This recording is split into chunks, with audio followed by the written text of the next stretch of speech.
I'm here today, and got through do, I just got through doing this, and I didn't record, so I needed to do it again.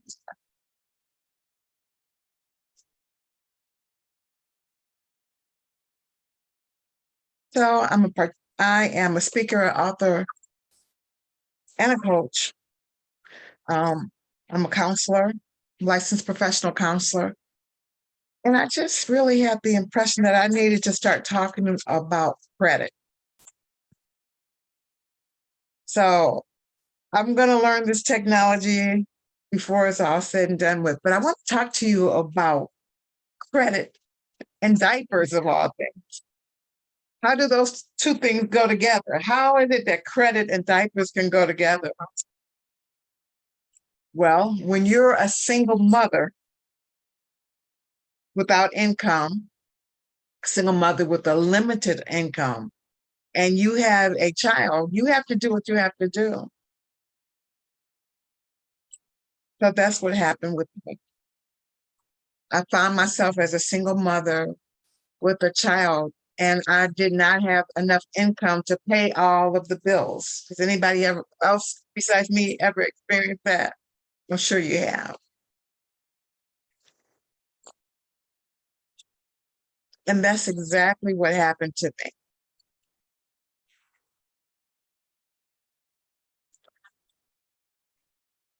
So I was on social media a couple of days ago, and I was talking about what it was like when I walked into a store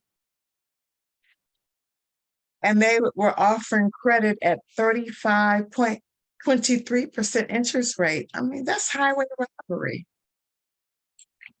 But so many people are taken by that until I just wanted to start talking a little bit more about credit. And again, as a counselor, you see how it kind of goes into so many different areas of our life, when some people are traumatized when they hear about, we were going to check your credit score, or they're triggered by it. There's shame, there's rejection, there's low self-esteem, there's low self-worth. There's a lot of different feelings that different people have according to what your credit score is. So I just want to do a series really about different things that dealing with this. So I got a lot of hits. A lot of people started calling me and talking to me about what their issues have been. But we're going into 2024. So as we go into 2024, all I want to say to you as we go on this journey, what is it that you want to do differently? What do you want 2024 to look like that it doesn't look like currently? And I really want to be able to peel back the shame, peel back guilt, so that we can do some things with our credit scores. Because the lower your credit score is, the more expensive it is for you. So just to tell you, I've been a single mom, and I was using a credit card to buy Pampers for my child because my paycheck just wasn't enough. But now I'm sitting at a credit score of 830. Actually, today it's at 829. Sometimes it's been higher. I've had it as high as it can go, which is 850. So I just want to say to you, if that sounds like a fairy tale, sounds like it can happen, it absolutely can. And I'm talking about this during times of famine. When I say famine, I mean times where I haven't been employed, but yet I was able to make this accomplishment, and I'm going to call it accomplishment because you need your credit score if you go to buy a vehicle, if you go to buy a home. For many people, their job want to know, are you credit worthy? There is a difference between credit worthy and your own self-worthiness, but many times people have connected it together. So even as we start talking about this, and there is something that a credit score can do for you. Sometimes it can be connected to your self-esteem. When you first hear somebody say, okay, we're going to check your credit score, some people say, oh, well, that's it for me. And just that they put their head down, and there's shame, and there's guilt, and there's rejection, and who knows all the different things. So I just want to talk about what the financial security is. Financial security doesn't mean that you're rich. If you're like most of us, you weren't born with a silver spoon in your mouth, but your credit score is important because it talks about your integrity. If you sign your name on something, say you're going to pay for it, is your work good? How about that? Are you good for it? Or are you one of the people who are MJR? What's the MJR? Are you somebody who minimizes, justifies, and rationalizes what you do in order not to feel good about yourself, in order to feel good about yourself when you don't do what you said you were going to do? If you are an MJR, then you're not holding yourself accountable. Sometimes we have to hold ourselves accountable to do and to say what we said. Do you pay your bills on time? Or are you one of those people that you're paying a $40 fee here and a $50 late fee here and a $50 late fee here and a $50 overcharge here and a $50 overcharge here, and say, well, what else am I supposed to do? I'm hoping that over the next couple of weeks, as we start talking about this, that you will hold yourself accountable. What is it that you have to do? And if you're a Christian, as I am a Bible believing Christian here. My word has to mean something. So we're really talking about doing some transformation, preparing yourself for the next year. Some of us are preparing for Christmas. And what do you have any self-control? Or the minute you see something, do you have to go out and buy it? I'm saying to you that if you're anywhere like me, you've had some ups and some downs, but we have to be accountable. We have to be accountable. We have to hold ourselves accountable, and we have to learn about self-control. We have to learn about credit. Some different people, I'm not an expert by any means. I'm trained in education, and I'm trained in counseling. But I can tell you one thing. My word does mean something. So I just really want to let you know that I want you to tune in. If you're ready to make a change going into 2024 for personal growth, for your own personal self-esteem, I want you to hit the like button, share the video, subscribe to the YouTube channel, and we're just going to talk about some stuff. And there's so many different things the Lord has shown me that have to do with your credit score. I wanted to share with you my credit score right now. I thought it was at 830, it said 829. It's been up to 850. So I can go anywhere and I can purchase anything. I'm going to say that again. I can go anywhere and I can purchase anything. I can't purchase a mansion because my income's not there. But I'm a woman of my word.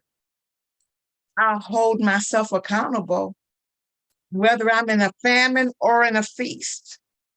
I do the things that I say that I'm going to do. So I just want you to be ready to go on a journey with me. And let's just go on a journey. Let's hold ourselves accountable. Even if you start to have to keep your bills in one place. What is it that you're doing to remember to pay your bill on time so that you're not paying a $40 late fee? Who's got money to throw away? I don't. So that's the purpose of my next couple of months. We're going to be doing this. You can reach out to me at my website, which is bloodlinecurseBreakers.com. Feel free to reach me there. I am just looking forward to talking about some of these things. And let's start untangling some of these things. Let's not just hold our head down, but let's do something about it going forward. I know so many people who contacted me and they said, Lisa, I need some help in this area. Let's say that without shame. Yeah, I could use some help in there. I just didn't know what I was doing. I was one of those. So let's do that. No shame, no guilt, no rejection, but we can move forward going to 2024. Again, my name is Lisa R. Gray, licensed professional counselor. I'm a speaker, author, and a counselor. Reach out to me if there's anything that I can do for you. In the meantime, I am looking forward to things being different. Those diapers, when I would get the credit card bill for a diaper and I paid my $25 minimum fee, and the next month it cost more. That was when I learned the diapers taught me a lesson that credit cards mean I'm taking a loan out. It's not free money. When I kept paying that month after month after month, and I kept getting more and more in debt, and I felt like the credit card company was getting rich off of me when I was struggling. I said, never again. I made a decision, and I've held myself to that.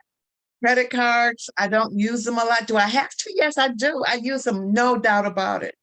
But I tell you what, I keep my eye on it. I keep my eye on what's going on, when it's due, how it's due, and I always pay more. So those are some of the things that I want to talk about. I'm not telling you that I'm a financial advisor. I'm none of that. Trust me when I tell you I'm none of that. But what I know, nobody can take it from me. And I am more than willing to share it with you. Of all things, diapers. Purchasing diapers taught me what my parents didn't know. Remember, credit cards haven't always been around.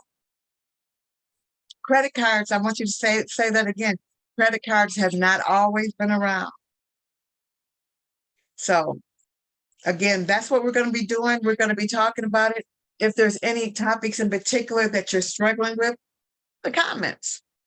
We've got some different things that we're going to talk about. And I just, if you hit the bell, you'll know when I upload another one or when I go live. So that's what we're going to be doing over the next couple of months to get ourselves in a position to have a better 2024 and going forward for you and for your children. Thank you so much for the time. And I'm looking forward to our next time together. All right. Bye-bye.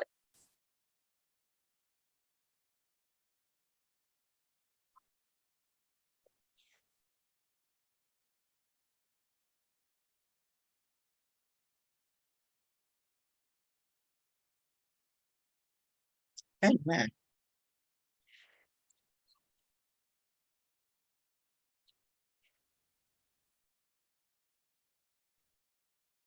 All right. Bye-bye.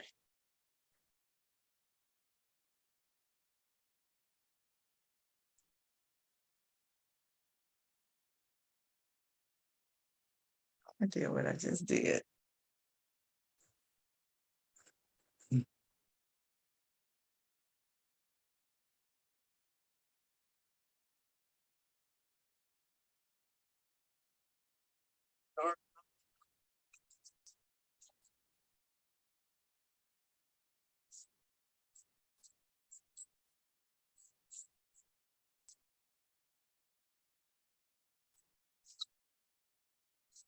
Hey, honey.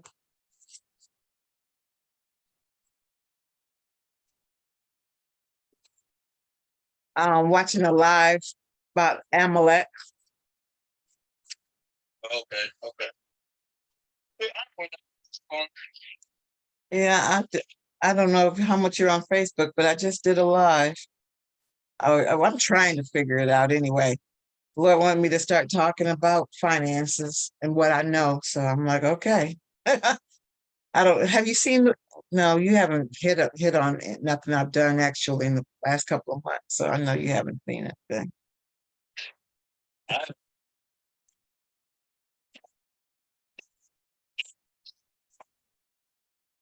Okay.